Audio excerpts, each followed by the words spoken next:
provided for the poorest and most vulnerable. A federal law in Belgium protected residential consumers with low income or precarious situation. That social tariff saw almost 10% of electricity users pay 34% less, and a similar figure of users for gas pay between 38 and 48% less. Those were the poorest and most vulnerable, and certainly those facing the most acute need and difficulties. There, the social tariff covers people receiving minimum income benefits, people receiving an income replacement benefit, people with disabilities receiving integrated support, and people in receipt of an income guarantee benefit. Who would quibble with those priorities or dispute that those people have additional need for fuel and energy, which requires that they be charged on a tariff that recognises that? Belgium isn't alone in operating a social tariff. Again, even before this crisis, Spain provided a social bonus scheme whereby a 25% discount was available on electricity bills for vulnerable energy customers, including disabled customers, with a 40% discount for severely disabled customers. Other countries also take the appropriate action, even if criteria, eligibility and amount may vary.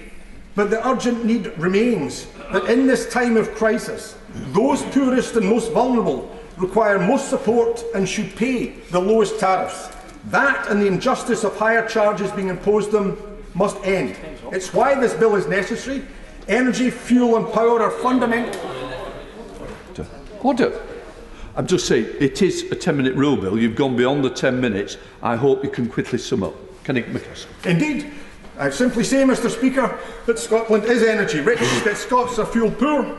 It's absurd that it should be replicated across the UK as shameful. Worse than that is the perversity that those poorest and most vulnerable pay most. That must end, and this bill will ensure that. I beg leave to move. Right. That the honourable member have leave to bring in the bill. The question... One of us is going to have to sit down. Might be better if I stand for this bit. The question is that the honourable member have leave to bring in the bill. As many of that opinion say aye. The contrary, no. I think the ayes have it. The ayes have it. Who will prepare to bring in the bill? Neil Hanvey, Richard Burgon, Angus Brendan McNeill, Alistair Carmichael, Liz Saville-Roberts, Margaret Ferrier, Alison Thewlis and myself.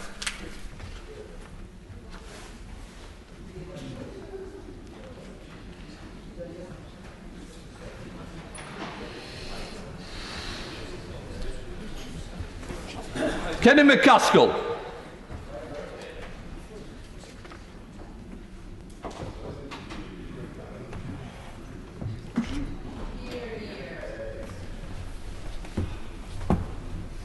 Thank you. Energy costs, prepayment meters and social tariffs bill. Second reading what day? Friday, 24th March 2023. Friday the 24th of March 2023. You're right. Right. We now come to the Opposition Day motion on economic responsibility and plan for growth. Inform the House that I have not selected the amendment, so I now call Rachel Reeves to move. Thank you, Mr Speaker. We are here because of a Tory crisis made in Downing Street but paid for by ordinary working people. Exactly. The Conservative mini-budget of the 23rd of September will go down in history as the day that the British government chose to sabotage its own economy. We saw the Conservatives hurl unfunded tax cuts towards the wealthiest, with excessive borrowing and yet more government debt.